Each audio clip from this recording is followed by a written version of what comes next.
I'm sitting on the banks of the Missouri River. This is South Dakota's stretch of the Missouri River. Why did I pick South Dakota's stretch of the Missouri River? Well, I'll get to that in a second.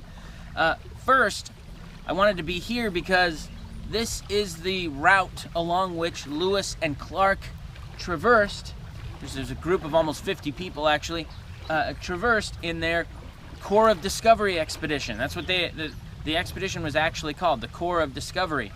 Thomas Jefferson had sent them out, this is 1804, 1805, to make scientific observations, not least of which were to create a map, cartographic observations, in this new territory that had just been purchased by the United States from France. Napoleon had needed money back in Europe, and so he sold, for $15 million, he sold the Louisiana Territory, which he seized from Spain during the Napoleonic Wars. He sold it to the United States. They had, the U.S., at least from the U.S. point of view, doubled in size. Of course, there are scores of American Indian nations that live within this territory that wouldn't recognize such things, but be that as it may, from a U.S. point of view, the Republic had just doubled in size, and it needed to be mapped. It had been mapped before, but not very well.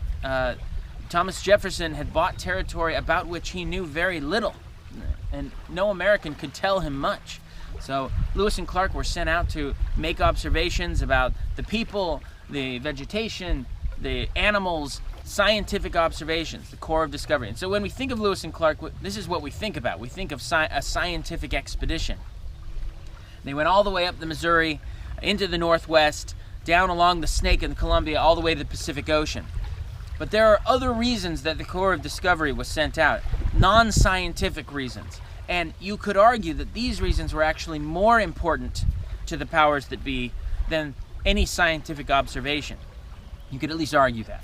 What were some of these other reasons? Well, for one, there were commercial reasons. Lewis and Clark were sent to see if the Missouri River provided a pathway, a navigable pathway to the Pacific for trade. Was there a way that the U.S., through these rivers, could reach out to the Pacific Ocean and then trade with China, the great China trade that's always captivated the minds of the West? How can we get into that China market? To this day, I mean, let's be honest, it continues to capture the minds of the West and shape policy. There, back in the 1800s, Jefferson was caught up in it as well. Maybe the Missouri River connects to the Pacific, and Americans can connect directly to that Chinese market. They were sent to inquire and to make observations about the fur trade. Could the Americans tap into this trade that the British and especially the French had dominated for several centuries? So there were commercial reasons. There were also political and military reasons for this expedition that are talked about a little less, but again, possibly more important to the powers that be than any scientific or even commercial reason. What were those political and military reasons? Well, I think Jefferson was, and many scholars believe that Jefferson was intent upon projecting American power to the Pacific. Not just commercial power, but political power. In fact, when Lewis and Clark reached the Pacific, in present-day Oregon, they built a fort. They built a sort of ramshackle wooden fort called Fort Clatsop. You can still go visit Fort Clatsop. Why would they build a fort? Well, there was a reason. A fort is a physical manifestation of power, of political and military power. This was an American projection of power right on the Pacific coast. These are waters where Spanish ships and Russian trappers and British ships had been for decades. And now the Americans are sort of announcing, we're here. This is important because the Americans and the British are fighting, in the decades to come, very, very passionately going to be fighting over Oregon. Who controls Oregon? So Lewis and Clark is, in a sense, they're placing a stake in the ground. The American flag there, they're placing it right there on the Pacific coast and saying, we have a stake in this territory. Not only were they projecting power to the Pacific, though, they were also trying to take away British American Indian allies. When Lewis and Clark met with the Teton Sioux, for example, the Lakota, from an American point of view, sort of dangerous, hostile group that had allied with the British, at least tentatively allied with the British. And Lewis and Clark sat down with these guys and tried to pull them away from the British Circle and into an alliance with the United States. So these are aspects of the Lewis and Clark expedition that we don't usually think about, but very important, arguably more important to Washington, or at least to the powers that be, than the scientific aspect. Now, why did I pick South Dakota? Why did I pick a stretch of the Missouri River in South Dakota? Well, South Dakota's most famous landmark, for better or for worse, I mean, this is a state with the beautiful Black Hills, with the Badlands, and its most famous landmark has to be Mount Rushmore, which, if you've been there, can be a little bit of a disappointment because it's not a mountain. It maybe should be called Wall Rushmore. It's small. I remember being so disappointed when I first saw it. This is a sculpture that was created in the 1920s. This is a heyday of fascism in the world, or at least extreme, passionate nationalism. This is a time when things like the Lincoln Memorial, Lincoln sitting in his temple, were created back in Washington, D.C. You have Mount Rushmore being created here in South Dakota. When we look at Mount Rushmore, we often think it's just a memorial to, like, the great presidents or something like that.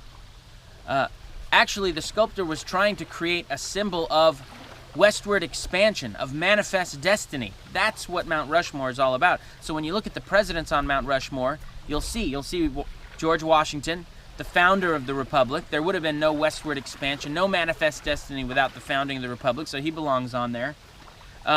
You'll see Thomas Jefferson.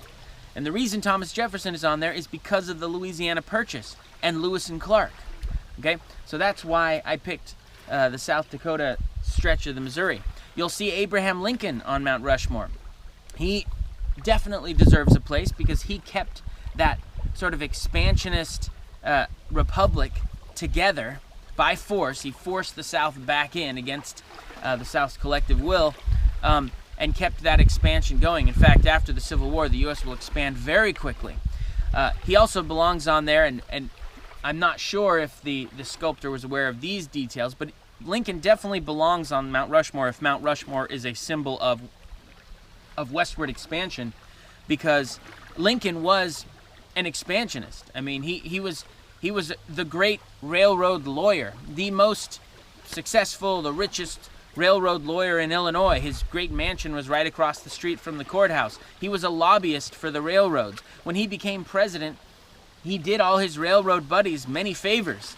He immediately began to pass, even with the crisis going on at the South and everything, he immediately began to push legislation to help the railroads begin their westward expansion. And as soon as the war was over, those Union generals who'd been fighting Southerners were sicked on the Plains Indians, in part to allow for the railroads to be built. So Lincoln definitely deserves a place on a symbol of westward expansion, a symbol of imperialist expansion into the West. And then Teddy Roosevelt's on there. Teddy Roosevelt, of course, a little more contemporary to the sculptor, himself an imperialist, one who was a very active supporter and participant in the Spanish-American War and American projection of power outside of the United States into the wider world. So that's what Mount Rushmore is all about. Mount Rushmore is a symbol of that expansion, of that manifest destiny, of that exceptionalism. That's South Dakota's great landmark, unfortunately, in my opinion. And so that's why I picked the stretch of the Missouri that Lewis and Clark traversed in South Dakota.